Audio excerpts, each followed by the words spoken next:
Hello and welcome to the Denasha Harrison Show here on Intellectual Radio, where we feed our brain. 708-223-8953. Go ahead and give us a call if you like. I really do appreciate the opportunity to again be here among my Intellectual Radio family. I like getting here early, chopping it up with the folks that are doing their thing, listening to the shows that come before me. I really do want to encourage you to support Intellectual Radio, support the platform, of course, support the Denasha Harrison Show, but all the other shows that are on. So I'm going to go ahead and discuss a couple of topics. Last time that I was with you, I wasn't before you long, and I plan to keep that keep that going. I want to say what I need to say, do what I have to do, pass the word that I feel is important to pass, and then keep it moving so that you all can continue to tell people about the show. If you have somebody with you to watch the show, please do so and continue to do so. I'd like to thank all of you all who have actually commented and liked the show, to include up the subscriptions that are on Intellectual Radio. So thank you very much for not only supporting me, but supporting the platform. So I'd like to discuss a couple of topics. I'd like to give a shout out to um, some of the people who I had an opportunity to spend time with. Free Your Mind Radio, they were out there doing their thing for Fred Hampton Day. It was on the 30th of August, the 31st, and the 1st, I do believe. So Friday, Saturday, and Sunday, they were out there doing their thing. Although I didn't get an opportunity to catch a lot of what was going on due to prior obligations, I will tell you this: it was amazing. Last year was amazing. There were more people out, there were more activities to be a part of, to partake in. So it was a righteous time to have that history lesson again. So you may think that you know a lot about what happened with Fred Hampton and how he lived his life and how he did his walk here in Chicago, but to actually hear from the source year after year, and to actually see some of the comrades come out that were a part of his life, a part of the movement, and that are still a part of the movement today, is a wonderful experience. So I would encourage you next year to clear your calendar for August 30th. Every year here in Chicago is Fred Hampton Day, August 30th. Clear your calendar, clear your calendar, clear your calendar. One thing that struck me was a lady who spoke of, or actually a father who spoke about his daughter doing a book report on the life of Fred Hampton in school. And they gave the child a few books to do the book report from. But since the father knows the family, he actually introduced his daughter to the source, and she got information that has never been written in any books. What was surprising to me was that she got a lesser grade. Even though she got it from the source, she got a lesser grade because she did not follow the guidelines of the books that she was given to talk uh, the talking points that the teachers and other educators expected her to talk.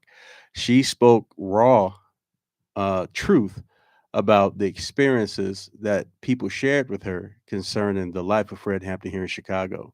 The reason that I bring it up is not only to highlight how wonderful the events were for Fred Hampton Day, but I also brought it up for you all to be encouraged that if you get things from the source, if you have the truth in front of you and you tell that truth, others aren't going to always agree with it. Prime example, the young lady got stories that's never been written, and those stories came from the wife and the son of Fred Hampton and other comrades concerning Fred Hampton's life, but they still did not give her a top grade. It wasn't about how she wrote it. It wasn't about how she actually presented it. It was due to the fact that it did not come from the books that were written about the life of Fred Hampton. And so I want to encourage you all.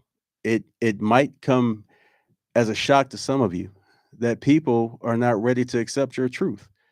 People are not ready to accept the truth, and that's okay.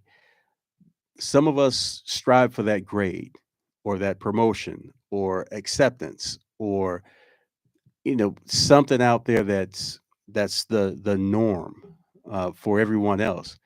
It may be truth distorted, it may be half truths, but if you have something that's coming from the source, run with that and be okay with that. You might not get that A+, you might not get that promotion, you might not get the things that other people hold dear to them, but I would encourage you to hold the truth dear to you.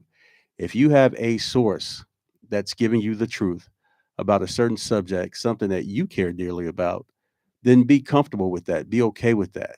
Be well with that, because the world is not always prepared to accept the truth. They want to put their version, they want to put their spin on it, they want to put their opinion on it, mix it up, make it their history, and that does not necessarily make it the truth. So if you're getting something from the source, be well with that. Be okay with that. If the world's not looking at it as you think they should, if they're not looking at the truth as you feel they should, it's okay. As long as it's the truth and you stick with that, then you're going to be okay. And again, I always talk about circles. Make sure that the people in your circle are given as much as they're taking, and make sure that you can learn from the people that are in your circle. A couple of things I want to talk about. Um, what happened at Appalachian High School? I think it's Barrow County. Four kids were shot and nine were rushed to the hospital. And I think out of a total, 30 kids were injured due to a 14-year-old shooter. We have loved ones, we have sons and daughters, grandsons, granddaughters. And when they go out the door, we don't know if they're going to come back.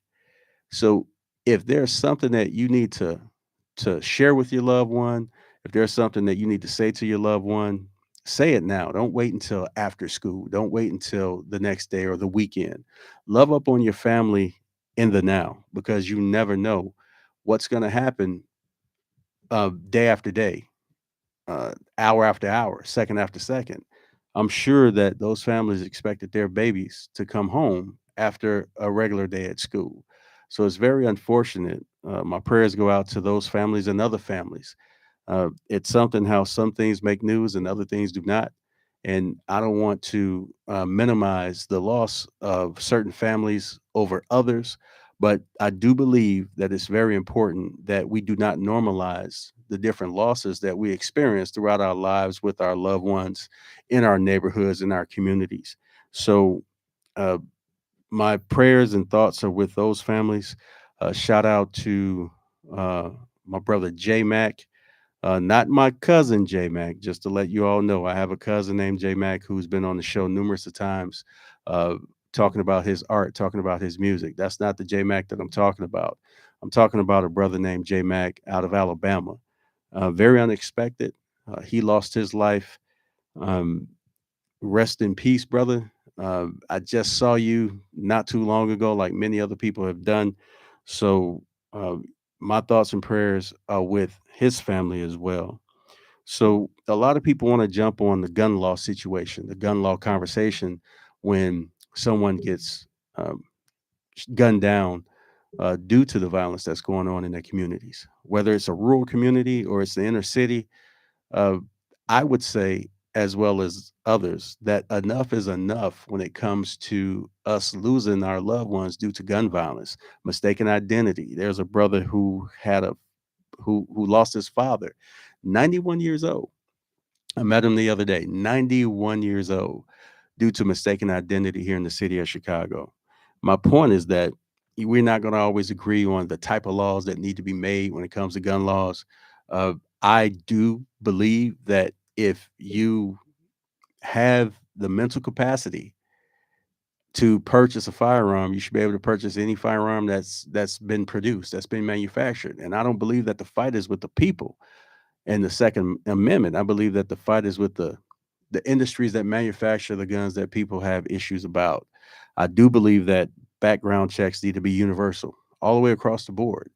How is it that you can come to one city or one state and get an extensive background check and get things held up while you get your investigation done? And I believe that Illinois does a great job at that. But in other places, you can pretty much, go in and walk out with a firearm without anyone knowing about your mental capacity. Again, I'm all about Second Amendment rights.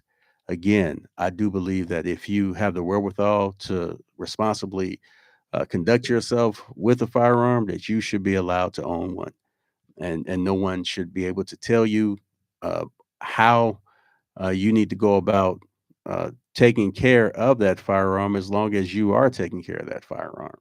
But when it comes to universal background checks to see if people have the mental capacity to actually own one and not shoot up a school or shoot up the subway, we lost people on the train due to a random shooting. And I, along with you, believe that enough is enough. I believe that, again, just to reiterate, that if you have an issue with the how to's, don't attack the people, attack the industry that's producing all of these weapons that you may or may not agree with. There's different ways to do things all the way across the board. And I believe that if you're really for the people, that you won't allow your pockets to be lined with the defense industry. You won't allow your pockets to be lined with those who do um, feel that the legislation should be softer when it comes to how manufacturers need to take accountability for what they put out there, where they put it at, okay, and how they conduct themselves when it comes to the sales and distributions, the logistics of firearms getting into the hands of those who should be responsible when they use it. So I think that a lot of accountability is very much needed. And again, for those who have lost loved ones due to gun violence, for the family uh, with the Appalachia High School, condolences to those families. When it when it involves administrations, year after year, you hear, whether Democrats or Republicans or independents, you always hear people talk about how they're going to be tough on gun lobbying, and how they're going to be tough on the legislations when it comes to um, those requirements, if you will. I believe that no matter what politicians do, it comes down to the individual families. I do believe that we need to have a more robust healthcare system when it comes to mental health care. I do believe that there needs to be more checks and balances. Back in the 70s and 80s, and even in the early 90s, you had a lot of institutions that uh, put more into their communities when it came to mental wellness, mental health. I do believe that that is one of many steps that we can take when it when when making our communities safe is the priority or should be the priority. We can take those steps. Uh, don't wait for your congressperson. Don't wait for um, the government to tell you that you have to care about what's going on in your household. And and I believe that we can identify red flags around us if we pay attention to it. If you have children, pay attention to your children. If you have loved ones that are around you, or you know yourself, and you know your people around you. And so with that, be your brother's keeper, be your sister's keeper, especially around things like firearms or loss. When it comes to family, a lot of people need therapy, a lot of people need help. Make sure that you're a part of the solution to help those people reach out for help, no matter how tough the conversation may be, no matter how uncomfortable it may be. We have some people that are black and white about it, and we have some people that kind of dance around the subject because they don't want to be offensive to those who may need the help. But I'm here to tell you, everybody needs help sometimes, and it may be along the lines of uh, therapy, coping with post traumatic stress disorder, coping with loss of loved ones in a neighborhood. PTSD can come in many forms, whether it's PTSD because of what you went through, what because of the things that you went through as a family, PTSD when it comes to combat veterans, being in war zones, seeing things that people should never have to witness or see. uh, have that conversation. And if you don't feel that it's your position or your place to have that conversation, help someone to get to yes by reaching out to someone who knows about those resources to make things happen. There are, suicide prevention hotlines. If you call 911, they might give you another number to call. If you need somebody to talk to, you need somebody to hear you vent, have a conversation, make sure that you're taking a step to make that happen, not only for yourself, but your loved ones and those that are out there in your community. If you have the right intentions, then I seriously doubt that people are going to look down on you because they feel like you're being too nosy, or they feel like you're sticking your nose where it doesn't belong. And a lot of people may feel that way, but if you're doing things for the greater good, then take that approach, take that line. You might save a life, you might save your own life, and you'll definitely make an impact with all the things that are going on out here in the world. Concerning politics, I talked a little bit about politics concerning the gun lobbies, Second Amendment, and people that are getting their pockets lined. There's a lot of that going on in a lot of areas besides what's happening with these mass shootings, things of that nature. There's a lot of that going on when you're on an L platform and people are randomly being shot in our great city and beyond our great city. Um, Another example is an 11-year-old who took the life of an 81-year-old family member and a 31-year-old family member down in, I believe it was Louisiana. They responded to a house. There were two firearms in that house, an 81-year-old and a 31-year-old, shot multiple times, and the 11-year-old trying to get that story, right, so that that juvenile wouldn't be implemented in the crime. And it was determined that the 11-year-old did shoot and kill um, those family members. Again, a lot of people are hurting. A lot of people don't have all the answers, uh, but I will only speculate at this point to say that there probably were some signs prior to that 11-year-old uh, picking up weapons against family members. Not sure what's going on in that child's head. Not sure if there was abuse in the home or if it was just a random act of violence. But at the end of the day, I would speculate to say that there were some signs prior to that time. So, again, for that family, my thoughts and prayers are out to that family as well. Um, so, I'd like to talk a little bit about what's going on with the race as far as the presidential race is concerned. And then we'll get a little bit into what's going on in Dalton. We're going to talk about Dalton, Illinois. Every time you see me, I'm going to be talking about my campaign as far as me running for trustee and Cassandra Hobson Jordan running for mayor, because it's a beautiful thing. It's a beautiful time. And I believe that we're going to do the right thing for the people of Dalton. But before I get into that, I'd like to speak about different polls. Now, polls ebb and flow, right? So, ABC, the Washington Post, they have Harris at 46%, favorable over Donald Trump, who's at 33%. When they talk about the unfavorable percentages, Harris is at 43% and Donald Trump's at 58%.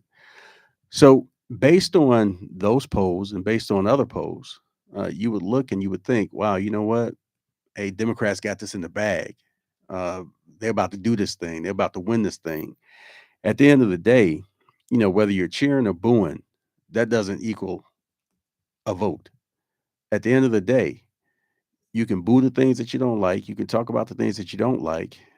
You can hype up your neighbors and talk about all the good that you're going to, hopefully be a part of and witness. But at the end of the day, if you're not voting, it doesn't mean anything. It's just a lot of noise, a lot of talk. You might motivate somebody else to vote yay or nay against whatever or whoever you believe in can get in the seat and do the job. But at the end of the day, if you're not registered to vote, then you really don't have a dog in the fight. And you're just talking loud and saying nothing. You're just blowing hot air. Again, you might motivate people to be for or against somebody that you may feel should be in the office or not in the office. But do yourself and do your country a favor and vote your conscience. A lot of people have the vote and they might not have the statistics right, but they're registered to vote what they believe. No matter what that belief is, it's their right to do so.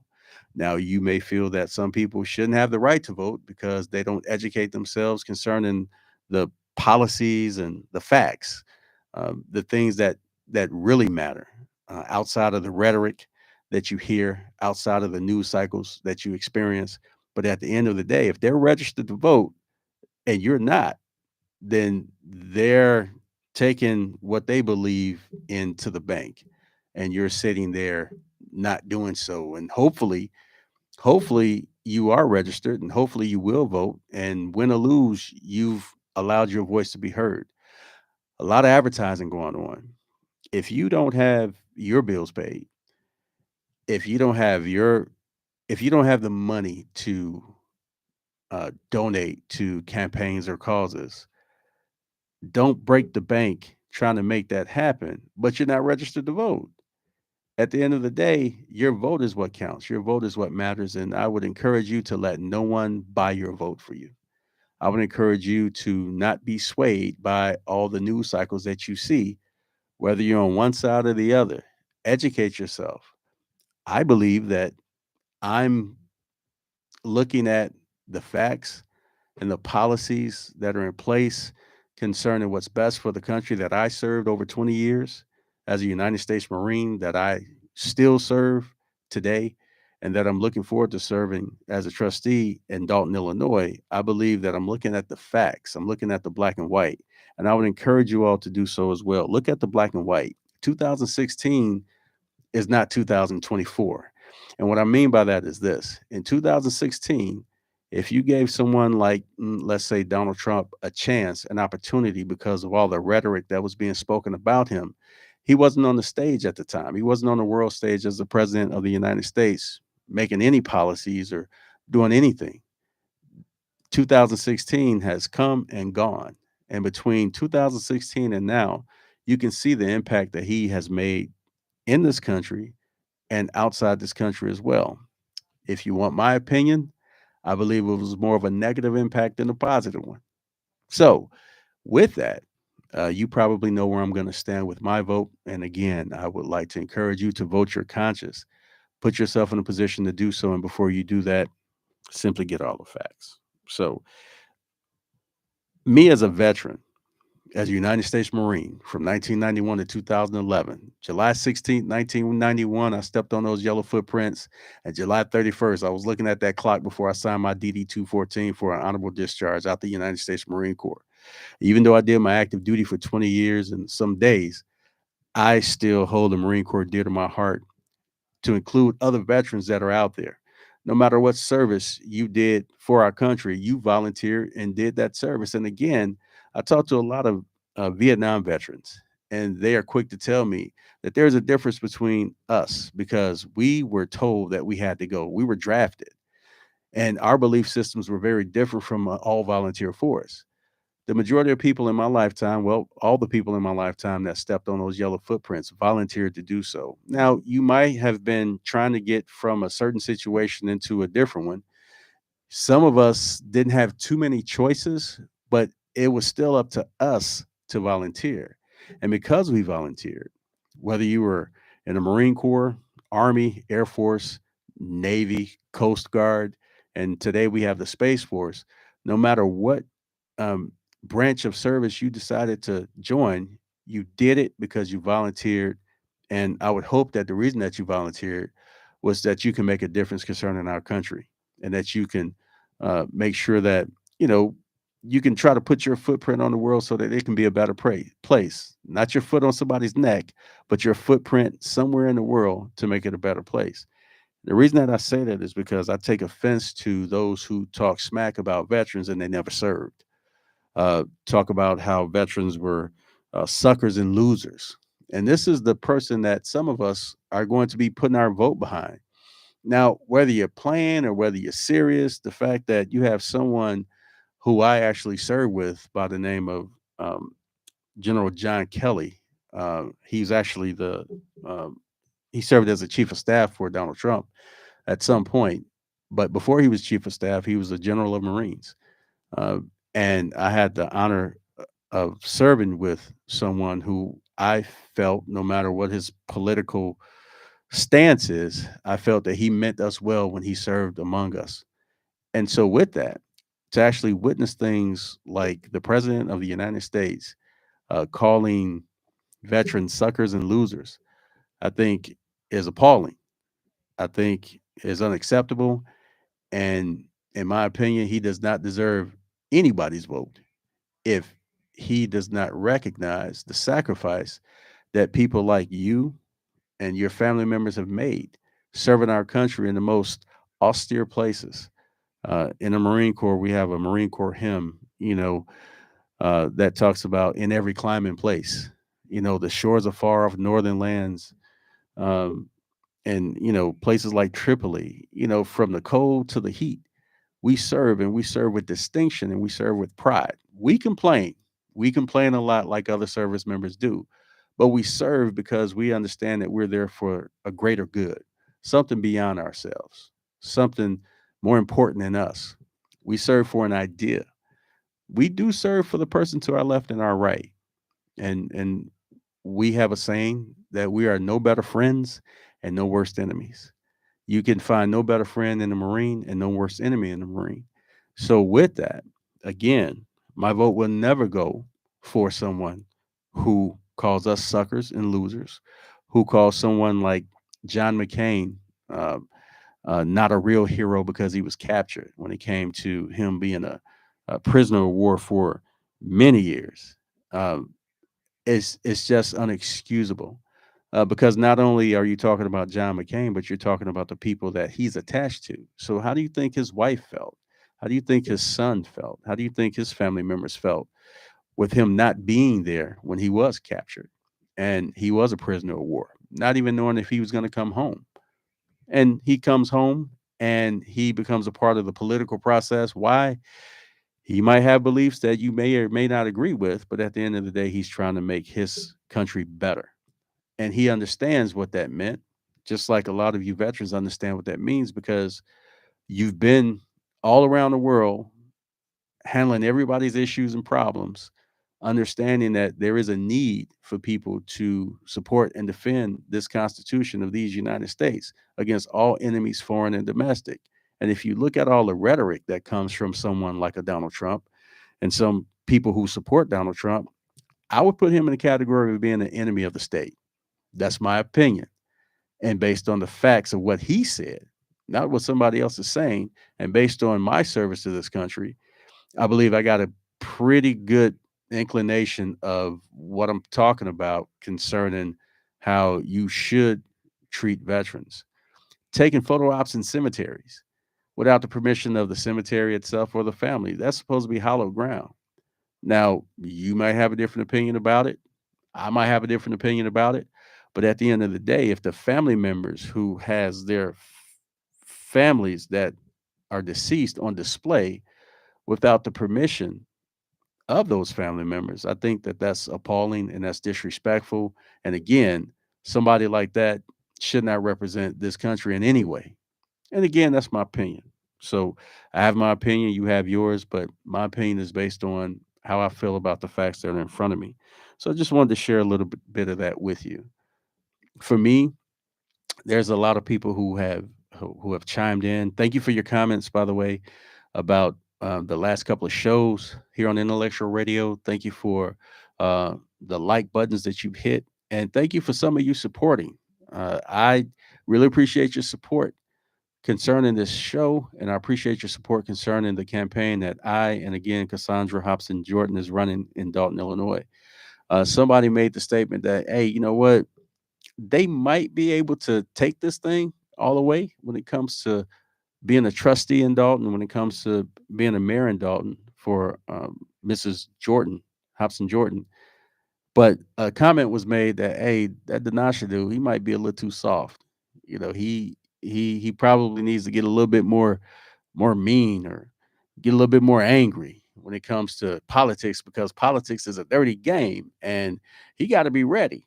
Well, first of all, let me say this to you. I really appreciate whatever comments that you make about what you see on the show because to me that means that you're supporting the show one way or another and I do welcome your opinions and keep coming with the opinions. And if you feel like I'm soft, then that's okay too. Soft on certain issues or you feel like my approach should be different, I always take constructive criticism. But let me explain something to you about Dinasha. Um, Not just because I'm from the west side of Chicago, not just because I did over 20 years in the Marine Corps and I've witnessed some things that other people should never witness. I've done some things that people should never have to do. And in most cases, I did it with a smile because that's who I am. So I don't get shaken easy when it comes to politics, when it comes to somebody asking me, What is it that I feel like I need to do for the people? Because my vision is clear when it comes to the people. I believe that the subjects that need to be discussed should be beyond uh, the clickbait that you see and all the noise that you see. That I agree with. It should not always be about the incumbent. It should not always be about Tiffany Henyard. It should not always be about the trustees. It should be about policies that people should be ready to put in place from day one when they take that seat. And so, with that, I would like to take this opportunity to talk a little bit about policies that I have ideas about. If you know Dalton, beyond what you've been seeing, if you actually live in Dalton and you know Dalton and you know what Dalton's going through, I'd like to just pick a couple of things real quick. The water meter situation in Dalton. In Dalton, it was advertised that water meters for the residents would be free. Now, with that, if you say free, then I'm assuming that I can come down and pick up a water meter, get it installed, and that way, instead of having a bill of $300 for my water, it's actually 50 or 80 as it should be. Well, there's a $250 installation fee for those water meters. So technically, are they really free? And what are we really doing with it in the community? I've been knocking on a lot of doors over these past several days.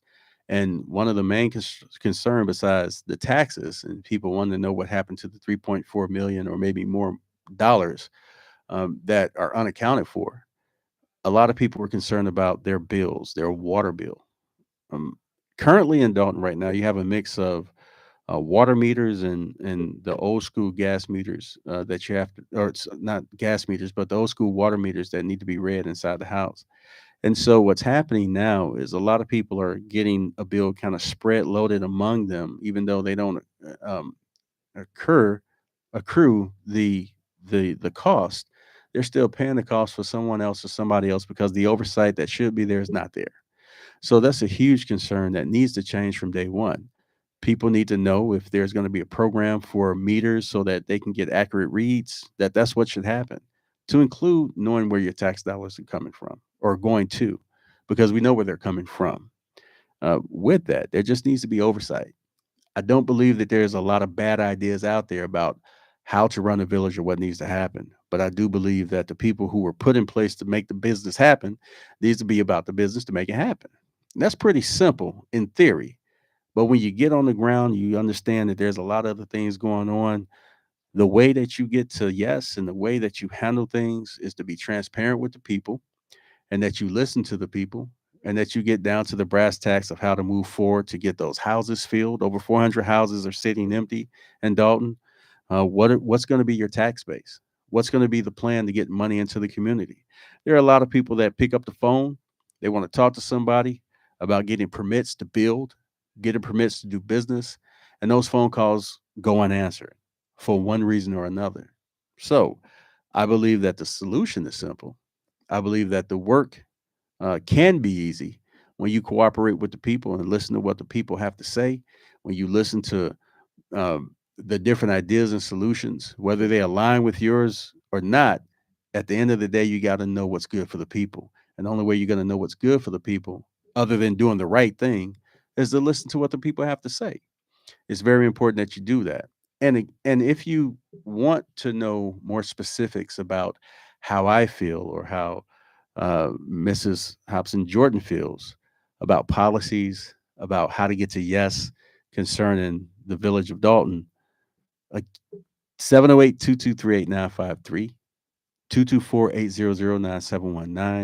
Danasha Harrison, Cassandra Hobson Jordan. You can look us up. Let's get to it. You want to interview? Let's have one. You want to come on this show? Please do so. If you have a show that you want me to come on or you want Mrs. Hobson Jordan to come on, please put that information out there. Get in touch with us, and we'll be more than happy to sit with you and have a conversation. Grown folks doing grown folks things, having conversations, trying to get solutions, trying to get to yes. Because people, not only in a place like Dalton, people in the city of Chicago, people in the other 16 villages that are a part of the Thornton Township area, they deserve to be represented with respect, transparency, uh, Dignity, communication needs to be paramount. Fiscal transparency, fiscal responsibility, knowing where your tax dollars are going to, knowing what different types of programs are being taken care of, or what is the community really doing? Who's really a part of the things that are going on in the community, and how is that affecting everybody? How is that affecting your dollars? So, just a couple of things on my mind. We're going to continue this conversation again. Give us a call here on Intellectual Radio on the Denasha Harrison Show. We're going to take a quick musical break. And when we get back, we're going to continue the conversation. So thanks for joining me, and I'll be right back.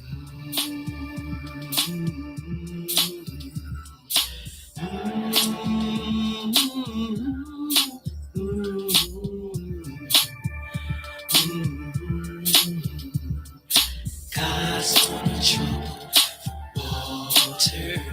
You ain't got enough money to buy my soul. Ain't strong enough to stop me. I'm out of control. This the matrix, I'm Neo. I know that I know.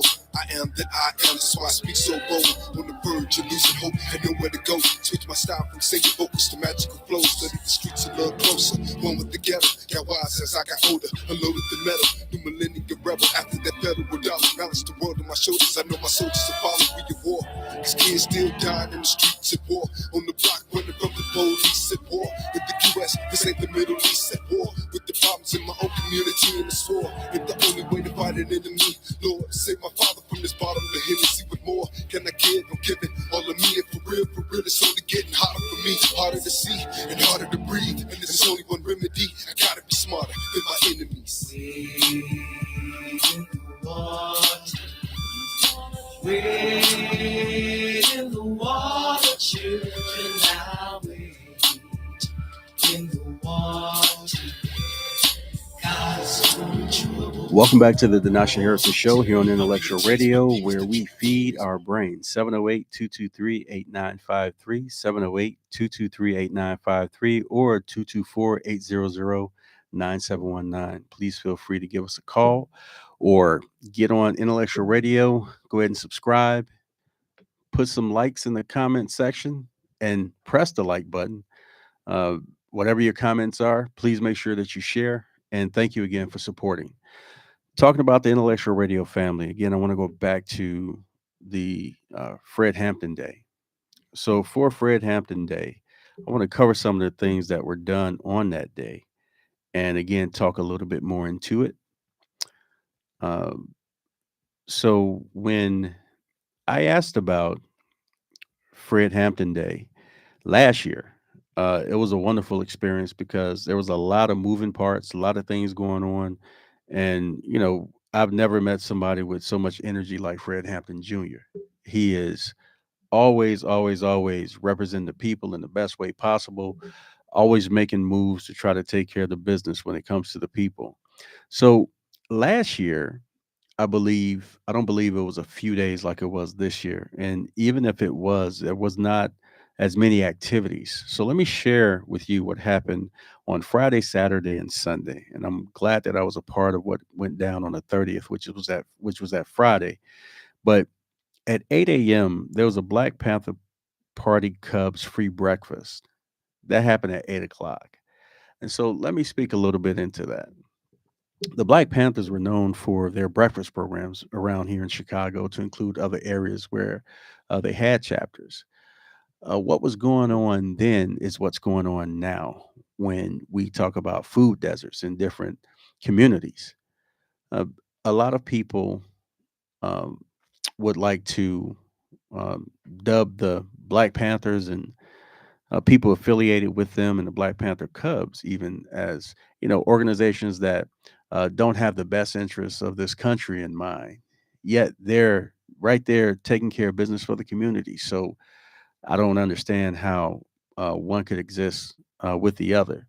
Uh, we bore witness to communities across the west side of Chicago. People came from far and wide to be a part of what was going on with the free breakfast for the children and for other people in the community. It's wonderful how food kind of brings people together, food and purpose and cause. And so I don't believe that it was just um, a tilt with the hat to what used to go on before, I believe it's something that was not only viable on the 30th of August, that Friday, not only was it viable, but it was very sincere. And I believe that we need to keep the momentum going when it comes to addressing the situation concerning the food deserts that are throughout the west side of Chicago and other areas of the city as well.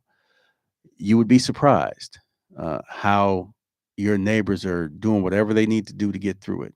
You would be amazed at how many people are counting pennies just to get something on the table or get up and down the road to the jobs that they have that don't pay as much as they would like for them to. People are doing what can be done to get up and down the road to take care of the business that needs to be taken care of.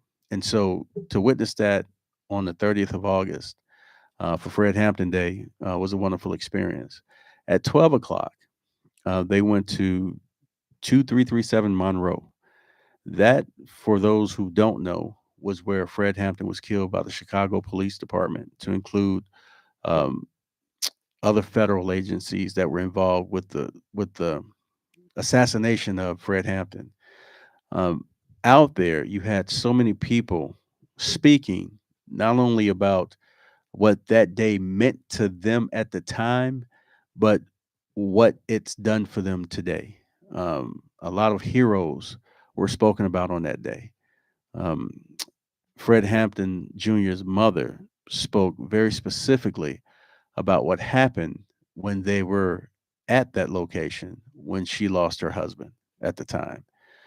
You can't get that from any book. You can't get that from any news cycle. To actually get it from the source was just a really humbling experience. It really raised the hair on your skin to listen to the testimonies that were going on at Ground Zero on that day. And after that, there's a mural that everybody went to. They call it the Wall. So that's where the celebration was. It's on California and Madison, right there on the corner. There was a huge celebration in the parking lot, videos being taken, music playing, folk barbecuing, just having a wonderful time. Family, people from all walks of life. There were people who came as far as the Middle East, as far as New York, of course. California was in the house. Oakland's always in the house. And then the various people around Chicago, the young lords were there. OGs were there. So many people were there to give respect to the family members of Fred Hampton and remember Fred Hampton for what he stood for the people. And he stood for the people. He stood for things that would advance the people. So just to see different walks of life on that day was a wonderful experience. Again, there was a lot going on that first day. On the 31st, which was that Saturday, there was a people's convention. I did not get a chance to go to the Center for the Arts, and that's located at 5628 West Washington. And that's the Center for the Arts, the Keithrin Center for the Arts. There was a panel discussion, guest speakers, and then after that, there was a screening for the movie called Judas and the Black Messiah. There was a screening for the movie, screening of the movie afterwards. So did not get an opportunity to experience that, but I heard a lot of great feedback about that. And then, of course, on Sunday, there was a memorial run, and that memorial run was led by Mike Africa Jr. And there was a 13-mile memorial run, and that was the time was to be announced. And then there was a community caravan afterwards at Irving Middle School, which is actually in Maywood. So there was a driving tour of the Hampton House, and there's a Hampton Community Garden right outside the house as well. And there's other historical locations that were shared with the people who came from far and wide. There was actually a body of students that came from University of Illinois in Chicago to be witness to that weekend. So a lot of good stuff was going on over that weekend. I'm not sure if they're actually going to be at the same locations that they were at this time. I know it changed from last time. Hopefully, they will be, because I believe that that's a wonderful blueprint to follow. It was very orderly, no issues among the people that were out there. No matter what your color was, brothers and sisters was around each other, giving each other the love and respect that we as human beings deserve. So, wonderful time, wonderful event. And I'm looking forward to clearing my calendar for all 3 days next year. Hopefully, it'll be along the same lines of what happened this year. Again, I'm looking forward to clearing my calendar on next year for all of those events. And again, Freemall Radio uh, is here at Intellectual Radio, that is on this platform. So if you ever get a chance to tune in to Freedom All Radio, please tune in. Give Fred Hampton Jr. a call. He always got good things going on, always talking about wonderful things that's going on in the community, to include the issues that we address every day here in the Chicagoland area. So just wanted to send my shout out to the family of the Fred Hampton Jr. family. Keep doing what y'all doing. Keep highlighting the things that are important to us, not only as a city, but as a nation of people. Um, Mrs. Blaine's family was out there. Emmett Till's family was out there. So a lot of wonderful people sharing amazing experiences, and it's good to see that the people who have experienced such loss are in places of wellness. They're in well places as well as they can be after experiencing the losses that they've experienced. One thing that I've noticed is everyone's trying to get the word out and do for the people, trying to make sure that what happened to their loved ones doesn't happen to anyone else. There's a wonderful museum in St. Louis. And I should have that information for you the next time I get in front of you. I'll have that information for you about how you can support that museum that talks about those wonderful families who unfortunately have lost loved ones um, due to police brutality, due to black on black crime, due to other forms of crime, but mostly due to huge misunderstandings and huge fear about um, about our people. So fear is a driver for a lot of things that are negative in our community. They continue to be, and because of that, they need to continue to be addressed. A lot of people want to attack DEI just like they attacked um, affirmative action. A lot of people feel like there's no need for it in the workspace. A lot of people feel like there's no need for it in social circles and things of that nature. I disagree. Diversity, equity, and inclusion has a place uh, in all areas of where we live and what we do, because there is a problem with people not recognizing that other people have a right to live and have a right to thrive, to be successful, no matter what the color of their skin is, no matter what their choices are when it comes to who they choose to love, no matter what your political stance is. You deserve to be respected because you should be in a position to give respect. You deserve to be heard because this is what people like myself have fought for. We want to make sure that you have the right to free speech, that you have a right to be heard, that you have a right to bear arms, that you have a right to a space that you can call your home, and that you have a right to feel safe in the place that you call your home, no matter where you come from. So, with that, um, when it comes to the affairs of veterans all over, when it comes to the affairs of their families all over, I encourage you to support your veterans that are active, to include those who have come home, and for those who have made the ultimate sacrifice and did not get a chance to come back home to their loved ones. They still have family members. So please don't forget about the family members that uh, have served next to those who have made the ultimate sacrifice. Please don't forget those family members because they go through things just like the service member goes through. When it comes to PTSD, it's a family affair, unfortunately. So somebody's dealing with the same things. Um, Somebody's dealing with the fallout of what someone's going through when it comes to some of the horrific things that we've seen, experienced, or done. So, again, for those who are chopping up the Denasha Harrison show, please continue to chop it up. Please continue to give your opinions. Please continue to subscribe and support in any way you can. I said this last time. If you don't have the dollars to support, then support with your time. Tell somebody about the show. Don't be the only person listening to the show. Don't be the only person subscribing to Intellectual Radio, that platform. Bring somebody with you. Tell somebody about the show. Tell somebody about the platform. Tell somebody about the Intellectual Radio family. There's a lot of great shows on here that you can donate to or support by just subscribing and getting the word out. Hit that like button over and over and over again. But with that, make sure that you have an opinion that you're willing to share about what's going on, what you're hearing. And some of you don't want to share your opinion. That's fine. I get that. But the fact that you're listening, the fact that you are engaged, the fact that you might have a difference of opinions tells me that we're on the right track. We're doing something right. So continue to listen to the show.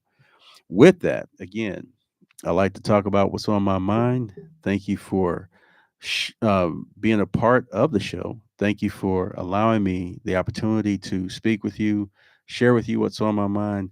I'd like to get Mrs. Cassandra Hobson Jordan back out so that we can talk more specific about what the agenda is going to be when we win that mayoral seat and this trustee seat for Dalton, Illinois. Again, we're going to outline some things for you, get some specifics to you.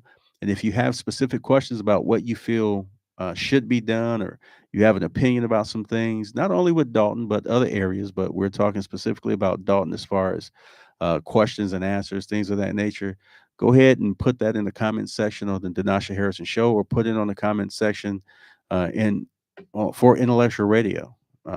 Put a little note that this is for the Denasha Harrison Show. Again, we're going to find out if she can come out on the next show, and we'll talk specifics. So if you got specific questions about what's going on, you care to call in, again, 708-223-8953, go ahead and give us a call. We can chop it up, questions and answers on the phone. All right. So thank you for joining the Denasha Harrison Show on Intellectual Radio.